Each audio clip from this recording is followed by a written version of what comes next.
All right, well, let's go ahead and jump right back into it. After talking about coronary artery disease, it makes a lot of sense to transition into strokes. So the medical term for stroke is CVA, which I should have written up here, but I don't. It might be on one of the upcoming slides. CVA stands for cerebrovascular accident. So cerebro meaning your brain, vascular meaning blood vessel, and accident meaning that something has gone wrong. More commonly known as stroke, we have kind of two types of strokes that occur, and it's worth knowing the differences. So hemorrhagic stroke means that you have an aneurysm, so you've probably heard the word aneurysm before. Aneurysm is simply when a blood vessel has kind of a ballooning part to it, so you actually see that right here. It kind of balloons out, and that's due to a weakness in the artery. It could be due to high blood pressure. A lot of times it has something to do with genetics, but basically you have this weakening of the blood vessel. It kind of balloons out a little bit, and eventually it can rupture. And so when it ruptures, that means that it bleeds out into the brain.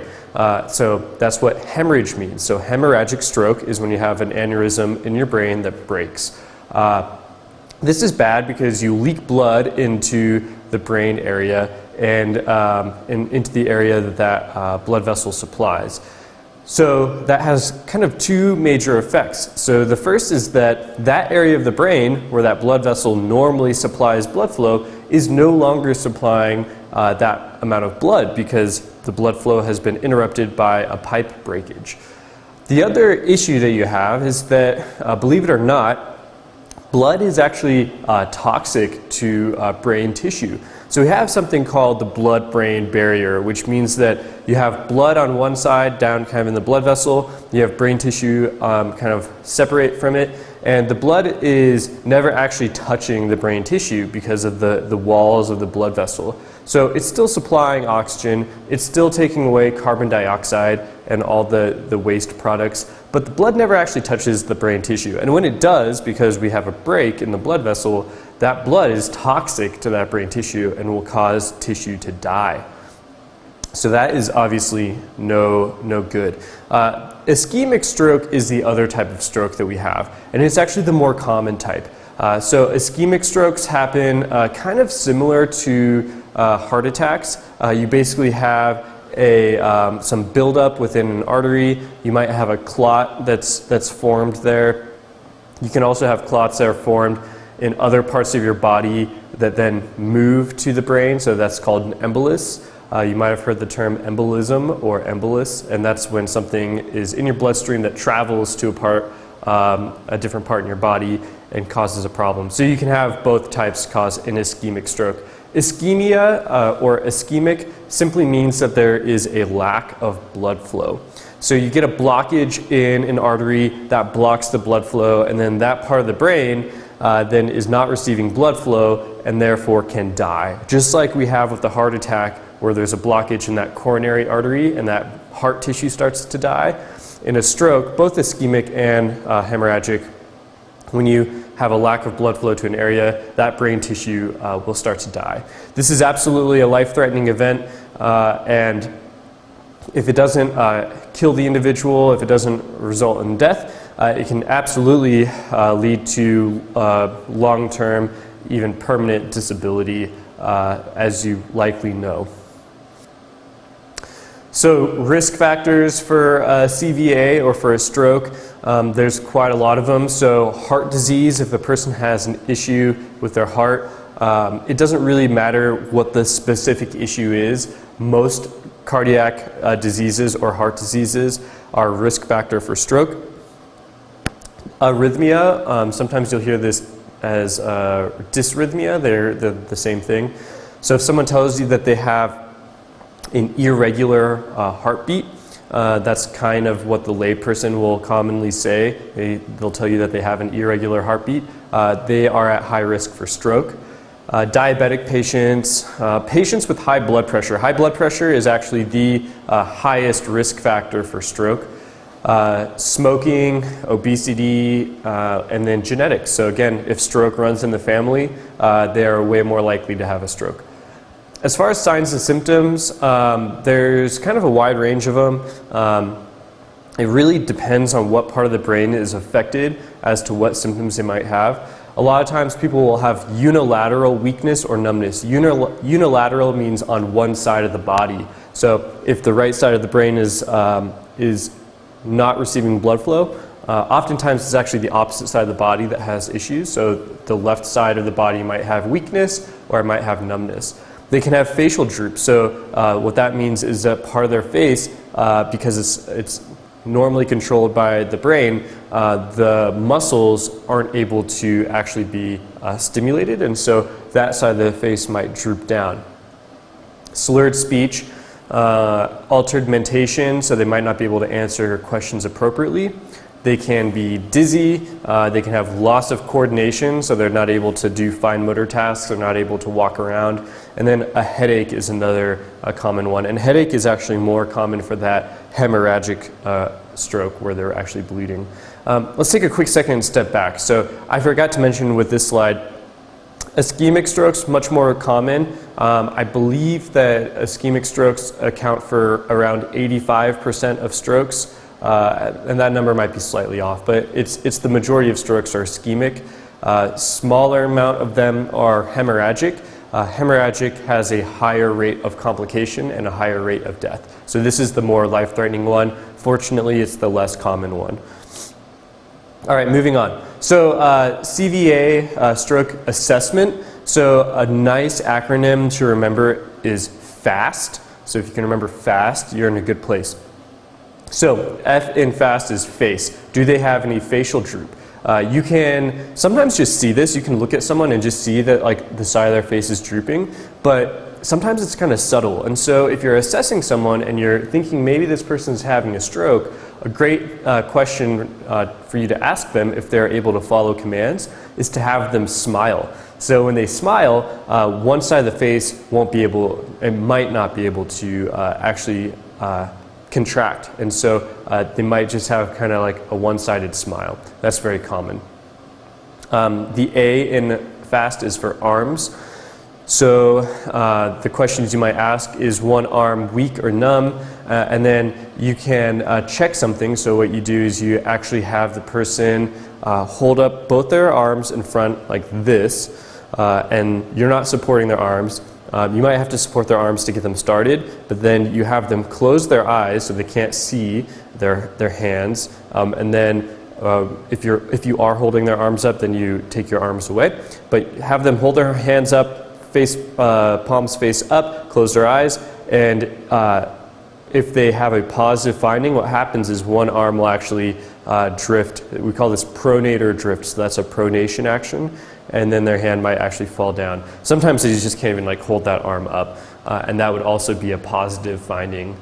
Positive not in the sense that it's a good thing, positive in the sense that they are failing that test. It's kind of counterintuitive. Speech. So do they have slurred speech? Are they not answering questions appropriately? Are they repeating themselves? You can, a good one for this is to just ask them to repeat a sentence, and the sentence doesn't really matter. Some people will say, please repeat the sentence, the sky in Cincinnati is blue. There's no real reason for that, it's just a common one that people use. It's worth mentioning that these three exams together is actually called the Cincinnati Stroke Scale. So whoever developed it decided to name it that. And if they fail any of these tests, any of these three tests, there's a 72% chance that they're having a stroke. If they fail all three of the tests, there's an 85% likelihood that they're having a stroke. So it's actually a very good test. It's very simple. So keep it in mind. The T in FAST isn't really part of the exam, and there's actually two things that you want to know in regards to time. So probably the most important aspect is that time is brain. So the longer the stroke happens without them receiving treatment, the more brain tissue that's going to be affected, the more brain tissue that's going to die. And so the faster you can get them to the hospital, the faster you can get them to treatment, the better outcome they're going to have. And then the other thing that's actually pretty important to know is we want to know the exact time, if you can find it out, that the symptoms started. So if the person is like hanging out, having dinner, they might be acting normally, and then all of a sudden they start experiencing facial droop. They start slurring their speech.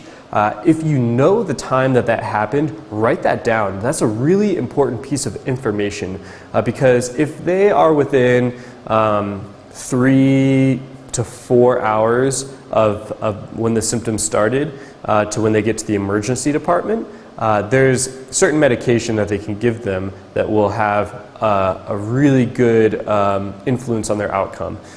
If they're outside of that time range, if they're more than 4 hours, more than 5 hours after the symptoms started to when they get to the emergency department, the risk of that medication is too high because it is time sensitive, and so they might not give that medication. So take note of when the symptoms started. If you can, ask people that were there.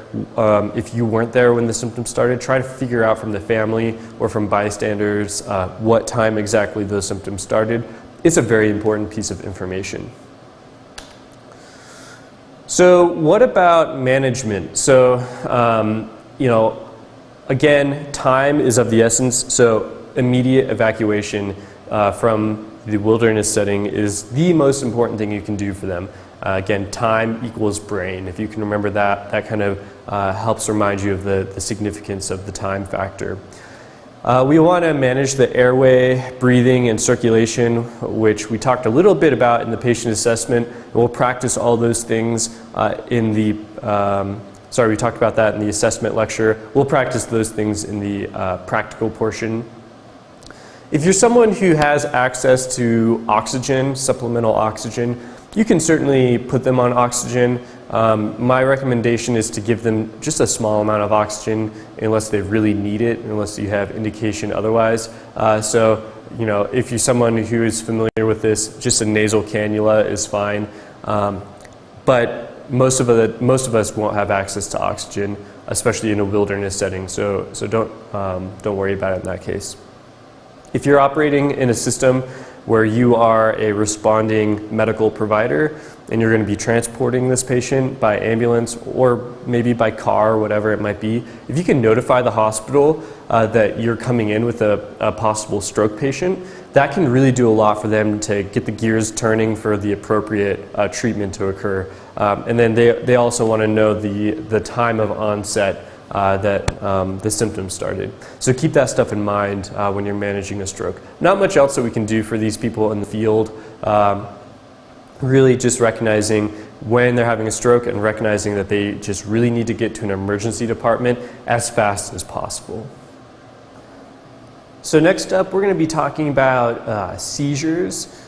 Seizures are actually kind of intimidating, but what I want you to get out of this is that oftentimes, it kind of depends on the cause of the seizure, but oftentimes they're not really a life-threatening issue. So seizures, kind of in a nutshell, you have excessive electrical discharge from one or a group of neurons. So basically you have like these neurons in your brain that just start kind of going berserk, and they just start sending all these signals, and those signals start to spread throughout different areas of the brain. So this is a functional MRI of a brain, looking at different areas it's not a functional MRI, it's looking at electrical currents in the brain, so it's actually a slightly different type of imaging. But they're basically looking at the electrical stimulation within the brain to kind of show different areas that are affected and the seizure activity.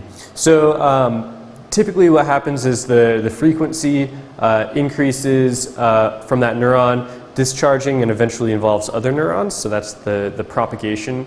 And what you have is these electrical discharges actually traveling from the brainstem down through the spinal cord, and this causes muscle activity, as you commonly see when you think of a seizure. There's actually a lot of different types of seizures. We're not going to get too much into the different types because at a first aid level it's really not too important. Just know that there are partial and complete seizures, and this just simply means that you can have just one part of the body affected. So sometimes you have someone who is just like seizing in the arm, whereas you can have like full body generalized seizures as well. So tonic-clonic, or otherwise known as grand mal seizures, these are like the most common seizures that people think about when they think of seizures. They're definitely the most dramatic, I would say. And so what is effectively happening, they're going through a couple different phases here. So the first phase, the tonic phase, kind of looks like this. You oftentimes have kind of arching of the back, kind of flexing of the arms inwards, kind of like this. And then they will then kind of extend their arms out like that as the seizure progresses into the next phase. All the time while this is happening, the person is unresponsive. They're not able to answer questions, they're not able to hear you or to interpret anything that you're saying. They don't have controlled respiration, so they're not breathing regularly. They kind of have a cessation of breathing because the diaphragm is doing the same thing that all the other muscles are doing. It's just kind of contracting and relaxing very, very rapidly, and so they don't have any controlled breathing. It's worth recognizing that there are a couple different phases to a seizure, not just the tonic or clonic phase. So typically speaking, before someone has a seizure, they oftentimes have this aura phase. The aura phase is when they are still alert, they're still able to answer questions, but they oftentimes start having kind of like visual disturbances. So usually it's like kind of like flashing lights, or they might look and things are kind of looking a little hazy. Sometimes people have a migraine, they have a headache, but they have kind of these visual and sometimes auditory sensations, not necessarily like hallucinations, but sensations.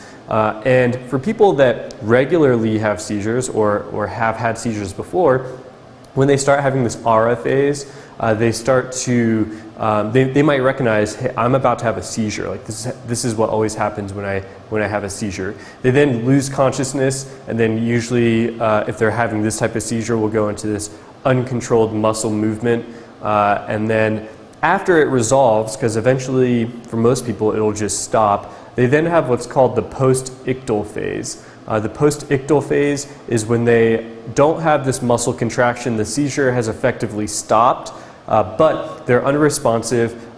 They will regain their breathing usually, and then they slowly, very progressively regain consciousness. So initially they might not be able to answer questions appropriately. It might last 10, 15, 20 minutes before they are fully out of it. Effectively what's happening during this phase is the brain is resetting. And so think about like restarting your computer. You know how your computer has to go through that startup phase, and initially you really can't do anything, you can't give the computer any commands, and then eventually you get to a point where, okay, now the computer's like responding, but it's still going through the startup tasks, so it's a little slow to respond, and then eventually you get back up to normal performance. It's the exact same thing with the brain. So the brain isn't responding at all initially, and then very slowly they start to kind of regain consciousness, start to be able to answer questions. Sometimes initially people will kind of open their eyes and kind of be like looking around, but they can't really answer questions, things like that. So causes, man, there's a lot of different causes for seizures. So let's just kind of go through some of these. Epilepsy is a condition where the person is just prone to having seizures. They have them. Oftentimes people with epilepsy are medicated so that they will not have seizures, hopefully. Epilepsy ranges, or it happens on a range too. So some people have very mild epilepsy that's very easy to control. Some people have very severe epilepsy where they might have to take very large amounts of medications. They might have to try out a bunch of different medications before they find something that works for them. So sometimes it's very challenging to control. Fever. So febrile seizures are more common in kids. So this is this picture of a kid having a seizure, likely from a febrile seizure, from fever. And we don't really see that as much in adults. Certainly, if an adult has a really high fever that's uncontrolled, they could have a seizure, but usually we see this in kids. They're just more susceptible to seizures from fever. So if you have a kid who's having a fever, that's kind of one of the concerns, is that if you don't control the fever, they could have a seizure. Drugs, ETOH is alcohol. So drugs and alcohol can certainly cause seizures, and alcohol especially tends to be more related to withdrawal. So someone who's an alcoholic severely, if they stop drinking, they can have overstimulation of the brain, because the brain becomes so accustomed to the depressive effects of alcohol that when you remove the alcohol, now all of a sudden it's hyperactive, and so they can have seizures from that. Hypoxia means low oxygen. If you remove oxygen from someone for long enough, their brain can become very irritable and start to have a seizure. Poisonings, pesticides, plants and or chemicals can cause seizures.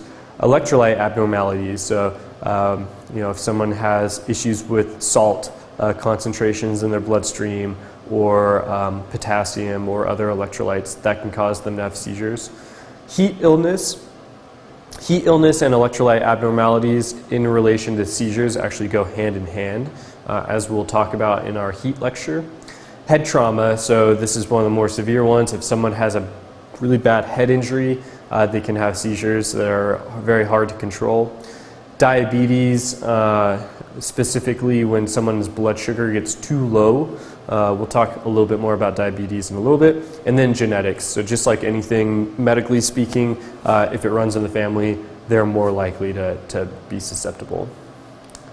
So seizures, what you need to know. So I mentioned this earlier, but we'll kind of dive into it now. Oftentimes, seizures are self-limiting. The majority of seizures are not life-threatening. Most of them will resolve on their own, meaning that if you just let the seizure happen, it'll run its course, they'll stop seizing, and then they'll be fine.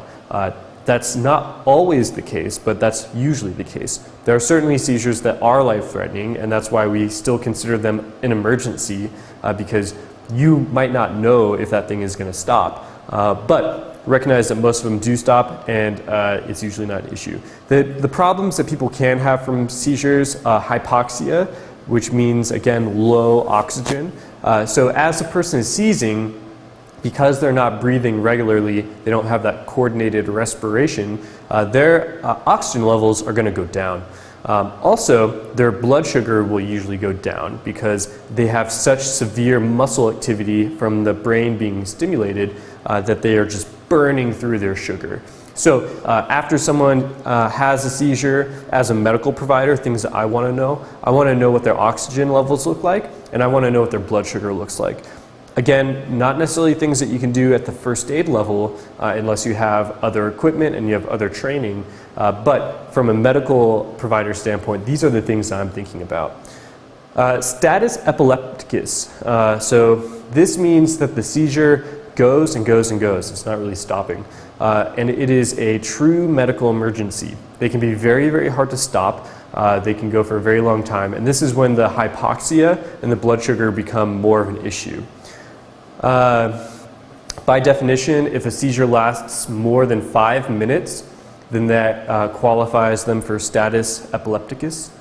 And if they have 2 or more seizures without regaining consciousness between them. So they might have a seizure that lasts 1 minute and they stop seizing, but they never really come fully back to the point where they can answer questions, and then they start seizing again. That is also status. So keep those in mind. That's when you should recognize that, okay, this person's more sick than most people that have seizures, and they really need medical attention. As far as management goes, we want advanced life support. So paramedics do carry medication that we can give them by injection that will oftentimes control the seizure and stop them from having a seizure. We want to control the airway, breathing, and circulation, just as we do in every patient. But in seizing patients, especially when they're actively having a seizure, it can be very, very challenging because their mouth will contract, so they're like clenching down, so you can't really open an airway. Sometimes they'll bite their tongue, and that'll cause them to have bleeding in the airway. So My recommendation, if you can suction the airway in any way to remove blood or vomit or anything like that, that can go a really long way. You might have to put them on their side. Again, things that we'll talk about in the practical session. You're not going to really be able to provide ventilation for them, but that's okay. If you have oxygen, sure, you can provide it. Probably one of the more important things is to protect them from the environment. Remember that they are not able to protect themselves because they're not aware of things. So if they're next to any environmental hazards, maybe it's heights, maybe it's a water source like a lake or a river, you need to remove them from that hazard and protect them. You also should protect them from hitting things. So if they are seizing, they might fall over and hit something. They might hit their head against something while they're on the ground. So these people are trying to support the person's head and prevent her from hitting her head on the floor. So that's something that you should do. And then they should be evacuated from the environment. Seizures people that have seizures is considered a risk factor for drowning. So a certain number of drownings happen every year that are caused by someone having a seizure in a body of water. So kind of keep that in mind. Think about those environmental factors that could be an issue if someone were to have a seizure. Okay, let's switch gears. So asthma. So very common disease. You probably know someone who has asthma. It's very, very common. And we consider this to be a reactive airway disease. So that means that their airway, specifically their lower airways within their lungs, react to something in the environment. And the reaction that people have is threefold. So there are three things that happen. The first is that the muscles surrounding the bronchioles, which are the little tiny tubes in your lungs, those muscles will spasm and contract. And that causes the airway to constrict. And so you see this tube compared to this one, it looks like it's really constricted. That's because these muscles that are surrounding it are squeezing. You have actual swelling of the mucous membranes. So you can see that here we have a very swollen, irritated mucous membrane. And then you have mucus production. So they start producing all this mucus, and that can cause the airway to become plugged up and not really allow air exchange to occur as it normally would. Signs and symptoms of an asthma attack. So they're going to have shortness of breath. They're not going to be able to catch their breath. They might actually have wheezing, which is a sound that you can hear within the lungs. So as those airways get narrower, as they breathe, they might make a kind of whistling sound in their lungs. You can actually oftentimes hear this from across the room if someone's having a very severe attack. This isn't something that you need a stethoscope to listen to. Oftentimes with really bad asthma attacks, you might walk in the room and you might hear it from 30 feet away. It can be that profound. Recognize though that wheezing is something that will go away if the condition continues to get worse, which is a little counterintuitive. You normally hear wheezing and you're like, oh, that's really bad. And then the wheezing might go away. And that might be that they're getting better. It might be that their asthma is being managed and their airways are opening. Or it might be that their airways are getting so constricted and so clogged with mucus that they no longer have air movement going on in those airways. So they're no longer going to produce the wheezing sound. So that could be very concerning. They oftentimes will be anxious because they are not able to breathe. That would make any of us anxious. Eventually they might fatigue, so they start getting very tired because they're really having to work hard in order to get those breaths in. They might become lethargic, which means they're not really answering questions, they're kind of nodding off. And then eventually, if this progresses, they can have apnea. They can stop breathing because they're so fatigued, they're so exhausted, and they're not getting the oxygen that they need. So this absolutely can be life-threatening. People can die from asthma, and that's why it's very important to recognize and very important to manage. As far as management goes, airway, breathing, circulation always. If they have albuterol, they really need their albuterol. So oftentimes people will be familiar with their inhaler. This isn't something that you necessarily have to do yourself. For most people that have it, they'll know how to use it. Where you can help is figuring out early on, as early as possible, where that inhaler is and getting that for them. Sometimes people forget them. They'll leave them in their car, they'll leave them in their backpack. And so if someone starts to have an asthma attack and they have a history of asthma, find out where their inhaler is and get that thing as fast as you can. You might need to send someone running down a trail in order to get to their car so that they can find their inhaler. Make sure they have their car keys so that they can get in. Oxygen can be beneficial. Advanced life support is again important. Us as EMTs or paramedics can actually give albuterol through, this is called a nebulizer, so it administers a much higher dose of albuterol and can be a little bit more effective. And we can also consider other things. So sometimes when people are having really bad asthma attacks, we might actually end up giving them epinephrine, kind of like we do with anaphylactic reactions. So an EpiPen can sometimes be beneficial if the albuterol isn't working. And then we want to transport them in a position of comfort. So sitting up is usually where people that are having trouble breathing will like to be. It just makes the breathing process a little bit easier for them. So laying them down will usually cause them a little bit more distress. Sitting up is usually a little bit more comfortable for them. All right, we're just moving right along. So diabetes. Diabetes is a condition where the body is either not making insulin. Insulin is a hormone that's made by your pancreas. So they're either not making insulin or they cannot use the insulin that their body is producing. When this happens, so insulin is a hormone that's kind of interesting. So as we eat food, that food is then digested and the sugars are moved into the bloodstream.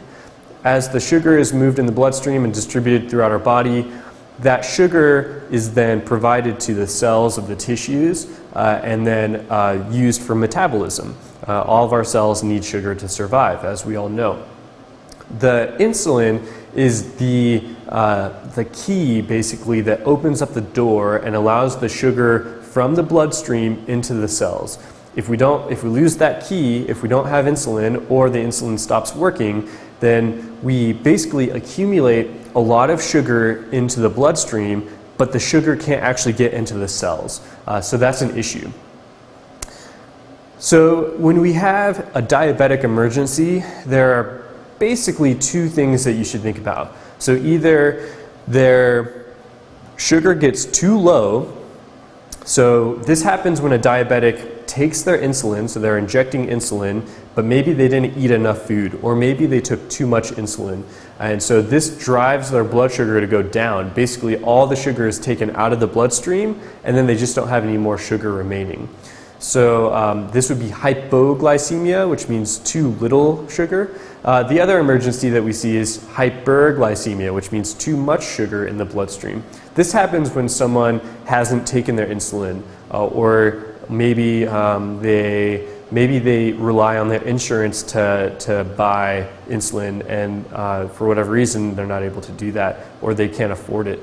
So now, because they don't have insulin to move the sugar out of the bloodstream, the blood sugar goes way high. So these are the two basic emergencies that we have. Let's talk about hypoglycemia. So hypoglycemia, again, a diabetic takes either too much of their insulin or does not eat enough after taking it. And what this means is that the low blood sugar means that their cells begin to starve. They're not receiving the sugar that they need. Signs and symptoms of hypoglycemia. So initially, the mild symptoms are going to be that they're tired. They oftentimes get a headache. Just think about how you feel, like when you skip your breakfast and then maybe you miss a lunch. You get kind of headachy, you get irritable. That's because your blood sugar is too low. So diabetics will experience the exact same symptoms. Eventually, as their sugar continues to go too low, they'll become altered, so they won't be able to answer questions appropriately. They might become combative because their brain kind of goes into survival mode, so they're no longer able to interpret things correctly and they just become combative. They oftentimes their skin will become cool, pale, and diaphoretic or sweaty because their body starts to get stressed, and so they release epinephrine, and that causes those signs. They might become unresponsive altogether, and then they might have seizures. Recognize that hypoglycemia can kill people. So when diabetics have an emergency that kills them, it's most oftentimes from low blood sugar, from too much insulin or not eating while taking their insulin. So how do we take care of it? This is one of those emergencies that can actually be quite satisfying to manage because you can make a big difference. You can have someone who is looks like they're about to die, and then you help them, and then all of a sudden they're back to normal. So it can be very satisfying, very rewarding. It's one that you can absolutely have a big impact on. So hypoglycemia, if someone is unresponsive, of course we need to manage their airway, we need to manage their breathing and their circulation as best we can. And then if they're able to follow commands, so maybe they're kind of out of it, they're like, I took my insulin, I haven't had enough to eat, they know what's going on, you just need to give them sugar, and that will fix the problem, at least for the time being. So maybe you have some snacks, like a banana, an apple, something like that. Maybe you have some juice, maybe you have these little goo packets, maybe you have some Gatorade, something like that. Anything that has simple sugars, so that's the thing, something sweet, something that has sugar to it. If it has artificial sweetener like Diet Coke or something like that, it's not going to cut it. They need true sugar. That's what's going to bring their sugar up. Recognize that sometimes these patients are to the point where they're unresponsive, and you can't really feed someone who's unresponsive because that becomes an airway issue. They might choke on it. But what you can do is you can actually put a little bit of sugar. You have to be very careful. You have to be very cognizant of how they're doing and control their airway. But you can put a little bit of sugar between their lip and their gum. So just kind of think about where someone puts a big piece of chewing tobacco. If you put a little bit of sugar there, that sugar will be absorbed through the mucous membranes in the mouth and the oral mucosa, as we refer to it, and that will bring their sugar up. So I've heard of people using Gatorade powder, so they just pour it into the cheek, and within a few minutes they should be able to regain consciousness and then follow commands. At which point they need to have something more substantial. So the problem with sugar is that it causes their blood sugar to go up, but they'll burn through it pretty quick, so they can go back downhill. So you want to provide something that has some more complex carbohydrates. The best thing you could give a diabetic patient is a peanut butter and jelly sandwich, because the jelly has a lot of simple sugars that will bring their sugar up pretty quickly. But then the bread and the peanut butter have some more complex carbohydrates, so then that will sustain them for a longer period of time. So that's really important. But just recognize that you can sometimes put something, it has to be a simple sugar into their gum, and that will bring up their blood sugar pretty quickly. So just be aware of that. Okay, hyperglycemia. So what happens when someone's blood sugar gets too high? So this is, again, most commonly from someone not having enough, not using insulin or not using enough insulin. And basically their blood sugar goes up over a long period of time. Signs and symptoms of this, they'll usually be altered in their mental status. They're usually very severely dehydrated. This is something that occurs over the course of a few days. Hypoglycemia, the one that we last talked about, where the sugar gets too low, that can happen very rapidly, in the course of a couple of hours, or maybe even minutes if they took a lot of insulin. Hyperglycemia, when their sugar gets too high, this takes place over the course of a few days. So as their sugar gets really high, their body tries to get rid of the extra sugar by peeing it off, and so these people will pee a lot. That's actually one of the initial symptoms that people will notice before they know that they have diabetes, is that they start peeing very, very frequently. and that's because the body's trying to get rid of the extra sugar. They might have kind of a fruity acetone breath. I've heard that that's not that common. Like a lot of medical providers have never actually smelt that, but it's something that you might notice. And then they get these really deep, rapid respirations. So they're kind of hyperventilating, but really big, deep breaths. So it's like,